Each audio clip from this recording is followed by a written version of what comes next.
All right, welcome back to the Algebra Cafe, and today is the review for the skill assessment because the real skill assessment is tomorrow, Wednesday, November 14th. You each have a practice skill assessment that looks like this.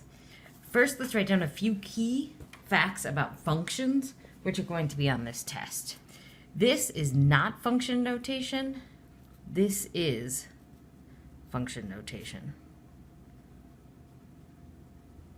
It works just the same as a regular equation. So if we do an example here, and we'll do the same example over here, x equals 200. Here, all I do is plug in the 200 where the x is.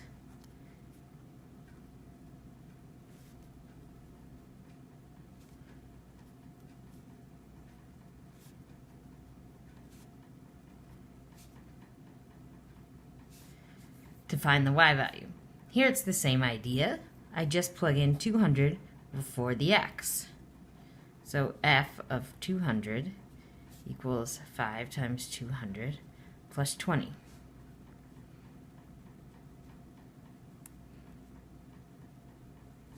So f of 200 equals 1020. Now, function notation is useful because you can create other functions. So let's say I've got a new function and it's named g of x and its function definition is x squared. Now how is that related to my function up here? So let's suppose g of some w is equal to 25. What are the possibilities for w? So I know that g of w, if I plug it up here in the equation, that means that w squared equals 25. That's what g of w actually means. So what could w be if w squared is 25? Well, w could be 5, or w could be negative 5.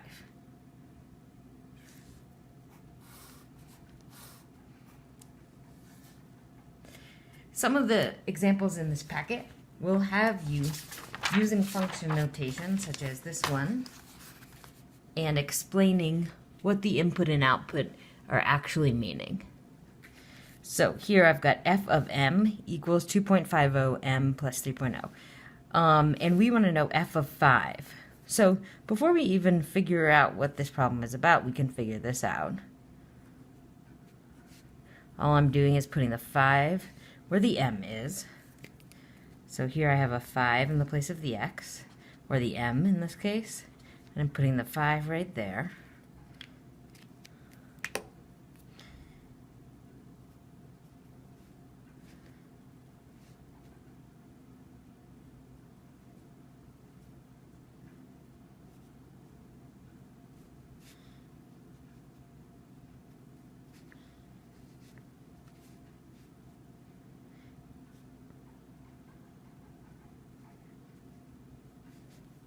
So I can see that f of 5 is 25.5. Let's read the problem and find out what this means. It says m is the number of miles. So what did I put in for m? I put in 5. So 5 in this case is the number of miles. And f of m is the fee. So f of 5, which we just figured out was 25.5, is the fee. All right, so let's figure out what that actually means. Of 5 miles, the fee is, well, this is money, so I'm going to write it as $25.50. The other thing to remember here about functions is when we have a function or not. So this is using function notation. And let's remember what is the definition of a function. We have notes on this from a while back.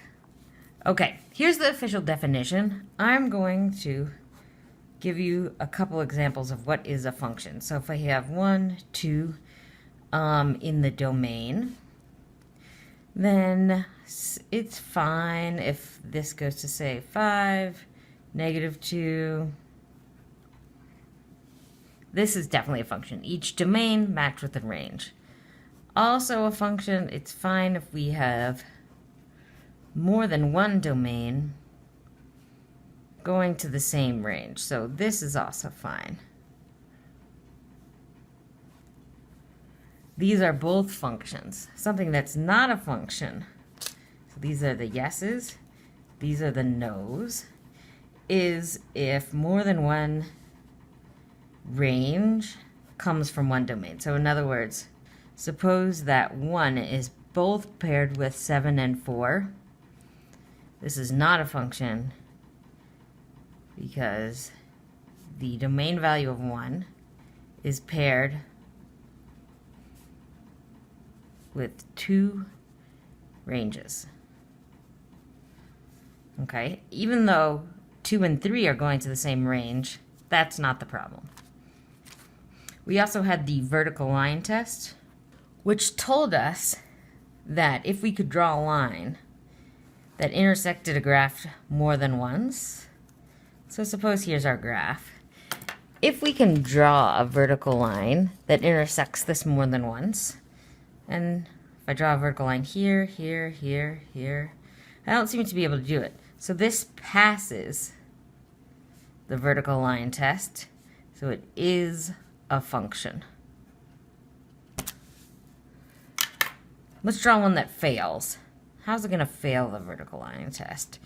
Well, anything that kind of doubles back on itself when we look at it, and we could draw a vertical line that will cross more than once, this fails the vertical line test and is not a function. For other problems on this sheet, make sure that you're going back and using your notes from the other day. So as you get towards writing equations, so some of these writing linear equations, remember our notes where we wrote about finding the slope using 2 points. We can always find 2 points on a graph. When you're talking about what the rate of change means, remember to read what the variables stand for. Writing the equation of a line that passes through 2 points, we did an example of that in our notes. For this, finding the x and the y intercepts, we did not do an example of that, so we'll do one now. All right, standard form. Remember, standard form looks like ax plus by equals c. We want to be able to find the 2 intercepts. This just happens to be an easy way to graph standard form, is to find the x-intercept and the y-intercept. To find the x-intercept, plug in y equals 0. Because the x-intercept is wherever the line crosses the x-axis. So here's an example. Suppose here's the x-intercept. Notice that this is something for the x, 0 for the y. This is a y-intercept.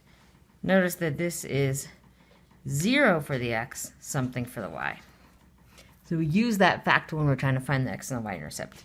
If we plug in y equals 0 up here, we will just have the ax left.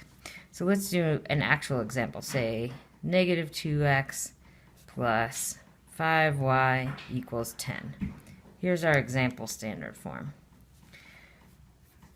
So we're going to do -2x plus 5 times 0 equals 10. This just makes 0, so we're left with -2x equals 10.